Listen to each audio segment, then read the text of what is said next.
بسم اللہ الرحمن الرحیم الحمد للہ رب العالمین والصلاة والسلام علی سید الانبیاء والمرسلین نبینا محمد وعلی آلہ وصحبہ اجمعین اما بعد فاعوذ باللہ من الشیطان الرجیم بسم اللہ الرحمن الرحیم وَإِذْ جَعَلْنَا الْبَيْتَ مَثَابَةً لِلنَّاسِ وَأَمْنًا وَاتَّخِذُوا مِن مَّقَامِ إِبْرَاهِيمَ مُصَلًّى وَعَهِدْنَا إِلَىٰ إِبْرَاهِيمَ وَإِسْمَاعِيلَ أَن طَهِّرَا بَيْتِيَ لِلطَّائِفِينَ وَالْعَاكِفِينَ وَالرُّكَّعِ السُّجُودِ صدق اللہ العظیم۔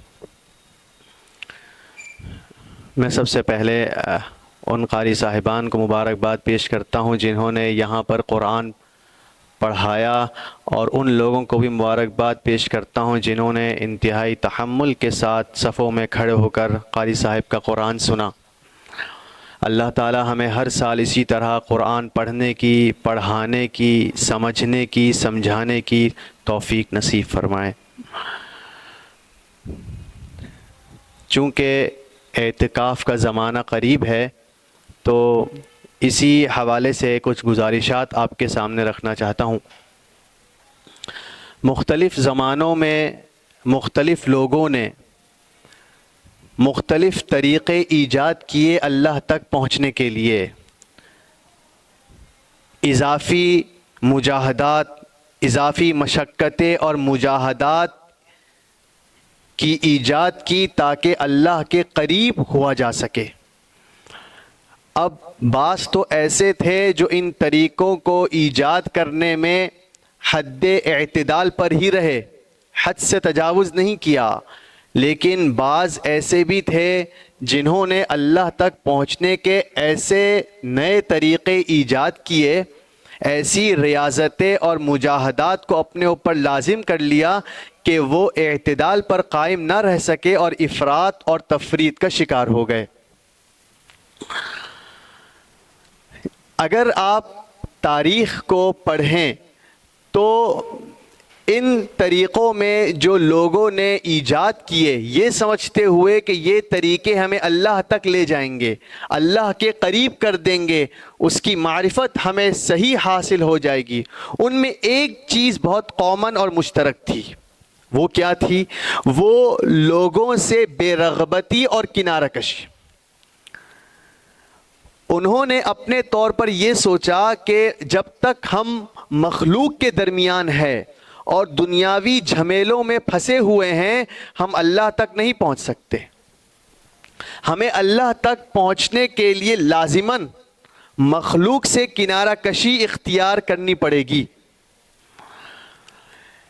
ان طریقوں میں حضرت عیسیٰ کو ماننے والوں میں جو لوگ تھے، انہوں نے ایک طریقہ ایجاد کیا جسے رہبانیت کہا جاتا ہے۔ رہبانیت کسے کہتے ہیں؟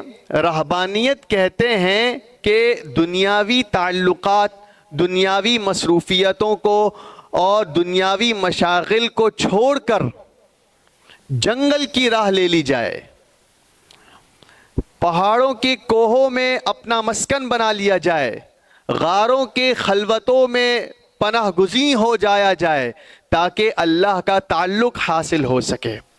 یعنی انہوں نے اپنے طور پر یہ سوچا کہ جب تک ہم دنیاوی مشغولیتوں میں لگے رہیں گے، بیوی، بچوں اور اقارب کے حقوق ادا کرتے رہیں گے، ہم اللہ کو نہیں پا سکتے۔ گویا انہوں نے دنیاوی مصروفیتوں کو خیر بات کہا، بیوی بچوں سے اعراض کیا، سماجی ذمہ داریوں کو اپنے اوپر سے ہٹا دیا اور پہاڑوں کی، جنگلوں کی، جگیوں کی راہ لے لی، اور مقصد کیا تھا؟ اللہ کو حاصل کرنا۔ اللہ تعالیٰ قرآن میں ان کے اس رویے کا ذکر کرتے ہیں، اور انہوں نے اپنے لیے جو طرز زندگی، دا وے آف لائف اختیار کیا، اللہ اس کو رہبانیت کے نام سے موسوم کرتے ہوئے اسے بدعت قرار دیتے ہیں۔ وَرَهْبَانِيَّةً ابْتَدَعُوهَا مَا كَتَبْنَاهَا عَلَيْهِمْ۔ یہ رہبانیت جو عیسائیوں نے ایجاد کی ہے، یہ ہم نے ان پر لازم نہیں کی تھی، یہ انہوں نے اپنے طور پر اللہ تک پہنچنے کا ایک طریقہ نکالا اور سمجھا کہ اس طریقے سے ہم اللہ تک پہنچ سکتے ہیں، اور جب تک دنیا میں رہے، دنیا کی مشغولیتوں میں پھنسے رہے، معاشرتی ذمہ داریوں کو اپناتے رہے، اللہ اور ہمارے درمیان یہ رکاوٹیں حائل رہیں گی۔ اللہ تعالیٰ کہتے ہیں ہم نے ان پر یہ بات فرض نہیں کی تھی، یہ ان کی اپنی ایجاد ہے۔ جب رسول اللہ صلی اللہ علیہ وسلم تشریف لائے تو آپ نے علی الاعلان کہا لا رہبانیت فی الاسلام، اسلام میں رہبانیت کا کوئی تصور نہیں ہے، اسلام رہبانیت کو پروموٹ نہیں کرتا۔ اللہ تک پہنچنا ہے تو میں ایک ایسا نظام حیات تمہارے پاس لے کر آیا ہوں کہ دنیاوی مشغولیتوں میں مشغول رہ کر، سماجی ذمہ داریوں کو پورا کرتے ہوئے، بیوی بچوں کے جو حقوق تم سے وابستہ ہیں ان کو ادا کرتے ہوئے بھی تم اللہ تک پہنچ سکتے ہو۔ اللہ کو حاصل کرنے کے لیے، اس کا قرب پانے کے لیے، اس کی معرفت حاصل کرنے کے لیے تمہیں دنیاوی سرگرمیوں کو چھوڑنے کی کوئی ضرورت نہیں ہے۔ اسلام اس بات کی اجازت نہیں دیتا کہ ایک مسلمان اپنے اوپر جو حقوق دوسروں کے ہیں اس سے پہلو تہی کر کے، اعراض کر کے جنگلوں کی راہ لے لے، پھر نہ کام اور کاروبار کو مڑ کر دیکھے، نہ بیوی بچوں کی خبر لے۔ اگر آپ عیسائی راہبان کا مطالعہ کریں تو ایسے ایسے واقعات ملتے ہیں کہ انسان کی عقل حیران رہ جاتی ہے۔ انہوں نے اپنے اوپر طیب اور حلال رزق کو حرام کر دیا، اچھا لباس پہننے کو اپنے اوپر ممنوع ٹھہرا دیا۔ آج بھی آپ بہت سے مذاہب میں دیکھیں گے 2 چادریں پہنی ہوئی ہے اور مندر میں بیٹھے ہوئے، اچھا کھانا نہیں کھاتے۔ بھئی کیوں نہیں کھاتے؟ یہ اچھا کھانا ہمیں اللہ تک پہنچنے نہیں دے گا۔ تو 2 چادریں پہن لی اور پہاڑ کے کونے پر بیٹھے ہوئے ہیں، نہ اچھی غذا استعمال کر رہے ہیں، نہ اچھا لباس استعمال کر رہے ہیں۔ کیوں؟ اللہ تک پہنچنا ہے، ایشور کو حاصل کرنا ہے، پرماتما تک رسائی حاصل کرنی ہے۔ اسلام ان چیزوں کو کبھی پروموٹ نہیں کرتا۔ وہ کہتا ہے اللہ تمہیں ایسے بھی مل جائے گا۔ اللہ تک پہنچنے کے لیے ان اضافی مجاہدات اور ریاضتوں کی کوئی حاجت نہیں ہے۔ ہاں، لیکن اسلام اپنے ماننے والوں پر چند عبادات کو ضرور لازم کرتا ہے، تاکہ جب مسلمان ان عبادات کو کرے تو اسے دنیا کی سرگرمیوں میں، دنیا کے کام و کاج کے درمیان بھی اللہ کا دھیان حاصل رہے، وہ اللہ سے غافل نہ ہو، اس کا دل اللہ سے غفلت کا شکار نہ ہو۔ اور رجال لا تلہیہم تجارۃ ولا بیع عن ذکر اللہ واقام الصلاۃ وایتاء الزکاۃ کا مظہر ایک مسلمان بن جائے۔ اللہ تعالیٰ اصحاب کی تعریف کرتے ہوئے کہتا ہے کہ یہ ایسے لوگ ہیں کہ انہیں خرید و فروخت اللہ سے غافل نہیں کرتا، انہیں بیچنا اور خریدنا نماز کی ادائیگی سے اور زکوٰۃ کے دینے سے غافل نہیں کرتا۔ یخافون یوما تتقلب فیہ القلوب والابصار، یہ دنیا میں رہتے ہوئے اس دن سے ڈرتے ہیں جس میں آنکھیں اور دل پھٹے اور کھلی رہ جائیں گی۔ تو اللہ تعالیٰ یہ ان صحابہ کا حال بیان کرتے ہیں کہ دنیاوی مشغولیتیں انہیں اللہ کی یاد سے غافل نہیں کرتی ہیں۔ تو اسلام اپنے ماننے والوں پر جو عبادات لازم کرتا ہے اس کا مقصد یہی ہے کہ وہ دنیا میں رہتے ہوئے بھی اللہ سے غافل نہ ہو۔ ایسا نہ ہو کہ مسند تجارت پر بیٹھا ہوا ہے، اب اللہ کو بھول گیا ہے، اب جھوٹ بول کر مال فروخت کیا جا رہا ہے، معاشرت ہے تو لوگوں کے حقوق دبا رہا ہے، وراثت ہے تو وہ ادا کرنے کے لیے آمادہ نہیں ہے۔ یہ ایک مومن کا رویہ نہیں ہو سکتا۔ ایک مومن کا رویہ یہ ہے کہ جو عبادات اسلام ان پر لازم کرتا ہے ان کو اختیار کر کے وہ دنیا کے اندر رہتے ہوئے بھی اللہ کو یاد رکھتے ہیں، اللہ سے غافل نہیں ہوتے۔ انہی عبادات میں سے ایک روزے اور دوسری اعتکاف کی عبادت ہے۔ اگر آپ رمضان کے روزوں کا مقصد سنیں جو قرآن بیان کرتا ہے تو وہ یہ ہے لعلکم تتقون، تم پر روزے اس لیے لازم کیے گئے ہیں تاکہ تم پرہیزگار بن جاؤ۔ اب روزہ رکھ کر پرہیزگاری کیسے حاصل ہو سکتی ہے یہ سمجھنے کی چیز ہے۔ دیکھیں، ہم سحری سے لے کر افطار تک کچھ بھی نہیں کھاتے۔ ایک مسلمان نے جب روزے کی نیت کر لی، اب غروب سے پہلے چاہے پیاس کی جتنی شدت ہو، گرمی جیسی ہی ہو، عمدہ سے عمدہ غذا اس کے سامنے لا کر رکھ دی جائے، عمدہ مشروب اس کو پیش کر دیا جائے، وہ کہے گا نہیں میں روزے سے ہوں، میں یہ نہیں کھا سکتا جب تک مغرب کی اذان نہ سن لوں۔ سوال یہ ہے کہ اس آدمی کو ان 12 گھنٹوں کے لیے کھانے سے، پینے سے، بیوی سے کس نے روک رکھا ہے؟ اللہ کے حکم نے۔ اس کو اس بات کا احساس ہے کہ اللہ نے ان 12 گھنٹوں میں کھانے کی، پینے کی، بیوی سے قریب ہونے کی اجازت نہیں دی ہے، تو ان 12 گھنٹوں میں جتنی شدت بھوک کی ہو، جتنی شدت پیاس کی ہو، یہ کھانا اور پینا نہیں کھاتا۔ تو اس روزے کے ذریعے مسلمان کی مشق کی جا رہی ہے کہ دیکھو تم کیسے 12 گھنٹوں تک کھانے اور پینے سے رکے ہوئے ہو۔ جس طرح تمہیں ان 12 گھنٹوں میں خدا کا احساس ہے کہ اللہ کا حکم ہے کھانا نہیں ہے، اللہ کا حکم ہے پینا نہیں ہے، تم کھانے اور پینے کے قریب نہیں جاتے ہو، تو وہی اللہ جس نے تم سے ان 12 گھنٹوں میں کھانے کو اور پینے کو روک دیا ہے، وہی اللہ تم سے مطالبہ کرتا ہے کہ ان 12 گھنٹوں میں اور اس کے بعد حرام چیزوں کے قریب بھی نہیں جانا ہے۔ اب کتنی عجیب بات ہے، آپ ذرا غور کریں تو ان 12 گھنٹوں میں ہم کس چیز سے رک رہے ہیں؟ کیا کھانا حرام ہے؟ پینا حرام ہے؟ بیوی حرام ہو گئی ہے؟ نہیں، لیکن ان 12 گھنٹوں میں ہم حلال چیزوں کو بھی اختیار نہیں کر رہے کیونکہ اللہ کا حکم ہے۔ سوال یہ ہے کہ اللہ کے حکم کی بنا پر حلال سے رک رہے ہیں، اور وہ چیزیں جس کو اللہ نے ہمیشہ کے لیے حرام کر دیا ہے اس سے کیوں نہیں رک رہے؟ کیا وہ اللہ کا حکم نہیں ہے یا ہمارا دھیان اس کی طرف نہیں ہے؟ سوچنے کی بات ہے۔ میں سخت گرمی میں پانی کو ہاتھ نہیں لگا رہا جو کہ میرے لیے حلال ہے، لیکن صرف اس وجہ سے کہ اللہ نے ابھی پینے سے روک رکھا ہے۔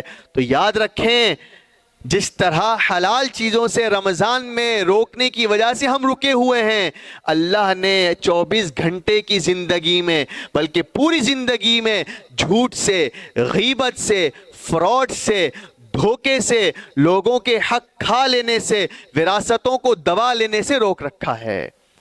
اگر ہم اللہ کا حکم مانتے ہوئے حلال سے رک رہے ہیں لیکن حرام سے نہیں رک رہے تو ہمیں اپنے رویے پر نظر ثانی کرنی چاہیے۔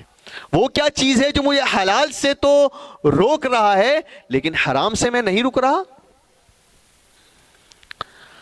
تو اللہ تعالیٰ ان روزوں کے ذریعے ایک مسلمان کی مشق کرتا ہے، اس کی تربیت کرتا ہے۔ جیسے تم رک رہے ہو گناہوں سے اللہ کے روکنے کی وجہ سے، ایسی مشق کرو کہ بقیہ 11 مہینے تک تم حرام سے رک جاؤ، حرام سے رک جاؤ۔ لیکن انسان ہے، روزے کی حالت میں کبھی کوتاہی ہو جاتی ہے، جھوٹ منہ سے نکل جاتا ہے، غصہ ہو جاتا ہے کسی دوسرے کے اوپر، اور غروب کے بعد بھی کوئی کوتاہی ہو جاتی ہے، تو اللہ تعالیٰ نے ایک اور نظام بنایا ہے مسلمان کی تربیت کرنے کا۔ اب جو آخری 10 دن آ رہے ہیں اس میں اپنے کام کاج کو، اپنی دنیاوی سرگرمیوں کو، اپنے معاملات اور کاروبار کو، اپنی سماجی ذمہ داریوں کو کچھ وقت کے لیے چھوڑ کر مسجد کا رخ کر لو۔ جس طرح عوام کو حکومت سے جب کوئی چیز چاہیے تو وہ کیا کرتی ہے؟ دھرنا۔ آج یہاں دھرنا دو، مطالبہ یہ ہے، آج وہاں دھرنا دو، یہ مطالبہ ہے۔ بالکل اسی طرح ہم 10 دن اپنا بوریا بسترا لے کر اللہ کے گھر میں ڈیرا ڈال دیتے ہیں۔ یا اللہ اب مجھے آپ کی معرفت چاہیے، اب مجھے آپ کا قرب چاہیے، اب مجھے آپ کا دھیان اور استحضار چاہیے. میں گھر بار، کام کاج، کاروبار، سماجی ذمہ داریوں کو چھوڑ کر آپ کے در پر آ گیا ہوں. اب آپ دیکھیں ٹریننگ اور تھوڑی سی سخت ہو رہی ہے. اب وہ جو 20 دنوں کے اندر غروب کے بعد تو کچھ اجازت تھی کہ بیوی سے قربی ہو سکتا ہے اور انسان اپنی کوتاہی کی وجہ سے جھوٹ بھی بول دیتا تھا، لیکن اب مسجد کی ہیبت بھی ساتھ مل گئی ہے.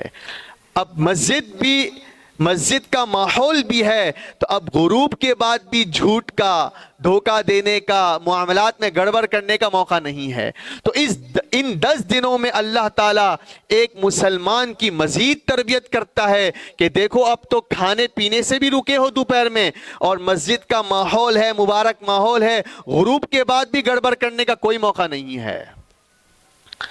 تو ان 20 دن رمضان کے اعتکاف کے علاوہ اور 10 دن روزے اور اعتکاف، یہ مسلمان کی ایسی زبردست تربیت کر دیتا ہے کہ 11 مہینے تک مسلمان کی چارجنگ بیٹھتی نہیں ہے. پھر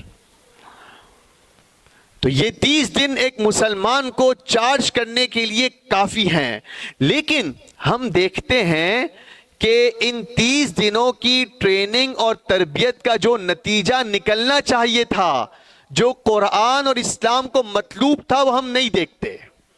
ہم دیکھتے ہیں کہ جو ہی رمضان ختم ہوتا ہے اور اعتکاف سے مسلمان باہر آتا ہے، ابھی کچھ دن نہیں گزرتے، کچھ دن تو دور کی بات ہے، ابھی پہلی شوال ہوتی ہے کہ وہ 30 دن کی طہارت، پاکیزگی، پرہیزگاری ایسے کافور ہو جاتی ہے گویا کچھ ہوا ہی نہیں تھا، گویا وہ 30 دن آئے ہی نہیں تھے. ایسا کیوں ہوتا ہے؟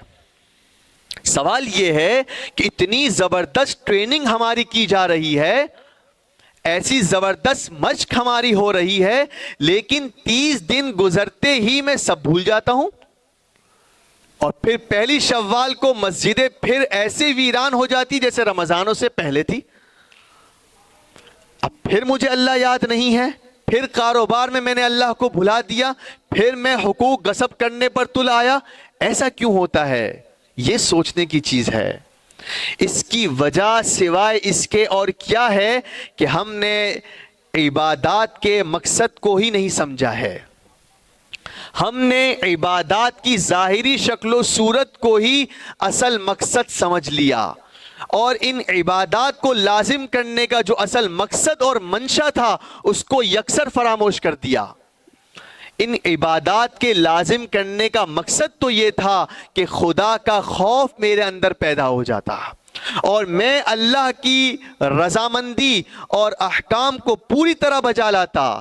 جس طرح روزوں میں گناہوں سے رک رہا تھا، بالکل اسی طرح 11 مہینے تک گناہوں سے رک جاتا. لیکن ہم نے چونکہ عبادات کے ظاہری شکل و صورت کو ہی اصل سمجھ لیا، تو ہم نے سمجھا چونکہ میں نے قیام کیا، رکوع کیا، سجدہ کیا، میں نے نماز کی عبادت ادا کر لی. میں سحری سے افطار تک بھوکا پیاسا رہا، چنانچہ میں نے روزے کی عبادت پوری کر لی. میں نے 2 چادریں اپنے اوپر ڈالی اور بیت اللہ کا طواف کر دیا، میں نے حج کی عبادت پوری کر دی. معذرت کے ساتھ یہ عبادات کی ظاہری شکل و صورت ہے جو ہم نے کی ہے. ان ظاہری شکل و صورت کو اختیار کر کے ایک مقصد تھا جسے ہم نے بھلا دیا. اب ان روزوں کا مقصد میں نے آپ کے سامنے پیش کیا کہ پرہیزگاری تھا، لیکن وہ ہمیں حاصل نہیں ہوا. پھر آپ ان 11 مہینوں کے اندر دیکھیں، میں ظہر کی نماز پڑھنے جاتا ہوں، تقریباً 10 منٹ لگتے ہیں. ان 10 منٹوں کے اندر جیسے ہی میں اللہ اکبر کہتا ہوں، اب میں کسی سے بات کر سکتا ہوں، میں کچھ کھانا کھا سکتا ہوں، ایمرجنسی فون آ رہا ہوگا میں اٹھا سکتا ہوں. کیوں؟ کیونکہ ان 10 منٹوں کے اندر اللہ کا حکم یہ ہے کہ اللہ کی طرف متوجہ رہو. وہاں دیکھنا ہے جہاں دیکھنے کا اللہ حکم دے رہا ہے، وہ پڑھنا ہے جس کو پڑھنے کا اللہ حکم دے رہا ہے، موبائل اٹھانے کی اجازت نہیں ہے. تو انسان سوچے، دن کی 5 نمازوں میں ہر نماز کے 10 منٹ لگا لو، تو ان 50 منٹوں کے اندر، اس 1 گھنٹے کے اندر میں اللہ کے احکامات کو پورا کرتا ہوں، لیکن جیسے ہی سلام پھیر کر باہر آتا ہوں میں اللہ کو بھلا دیتا ہوں۔ تو اس کی وجہ سوا اس کے کوئی نہیں ہے کہ ہم نے بس ظاہری قیام، رکوع، سجدے کو ہی اصل عبادت سمجھ لیا ہے۔ اب آپ اعتکاف کو بھی دیکھیں، بس ہم نے کہا کہ 10 دن مسجد کے اندر بستر ڈال دو، صبح شام وہاں گزار دو، یہ اعتکاف ہو گیا۔ نہیں، یہ اعتکاف کا مقصد نہیں ہے۔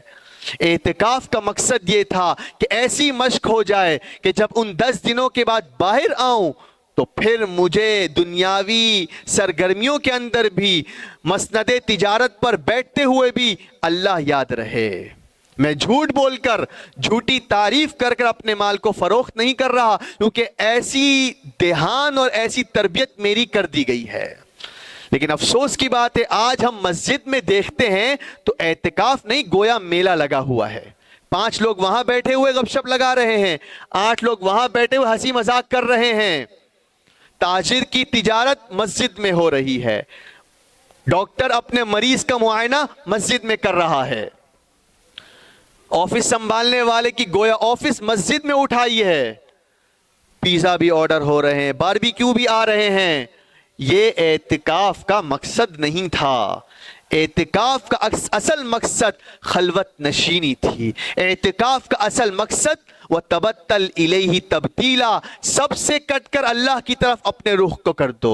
ان 10 دنوں میں تمہاری توجہ کا مرکز اور محور خدا کی ذات ہونی چاہیے۔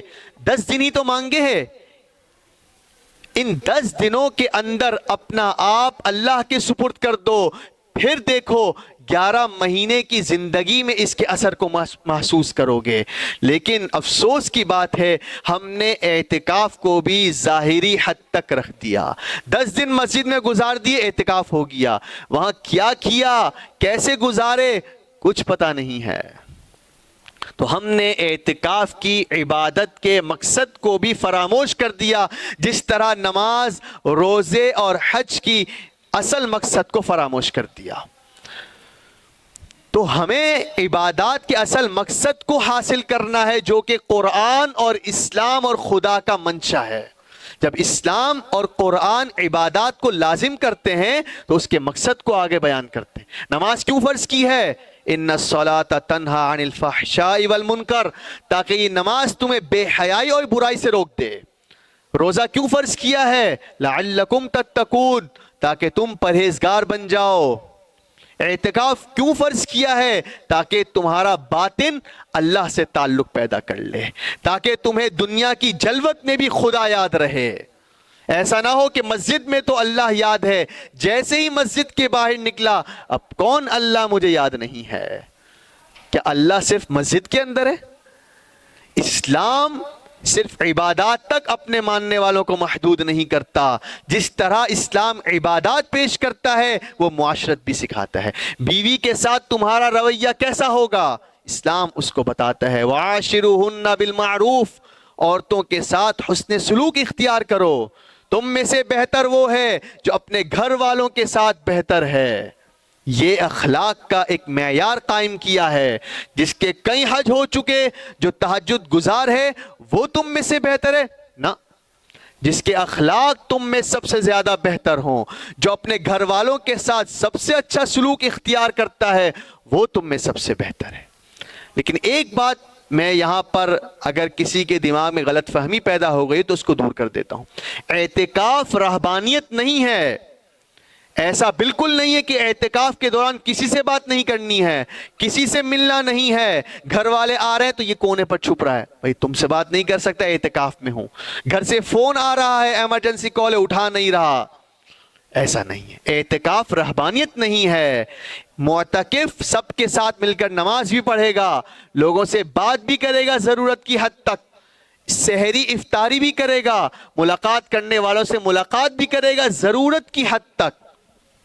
صحیح بخاری کی روایت ہے، حضرت عائشہ رضی اللہ عنہا فرماتی ہیں کہ رسول اللہ اعتکاف کر رہے ہوتے اور وہ دوران اعتکاف اپنے سر مبارک کو حجرے کے اندر کرتے، میں آپ کے سر پر کنگھی کر دیا کرتی۔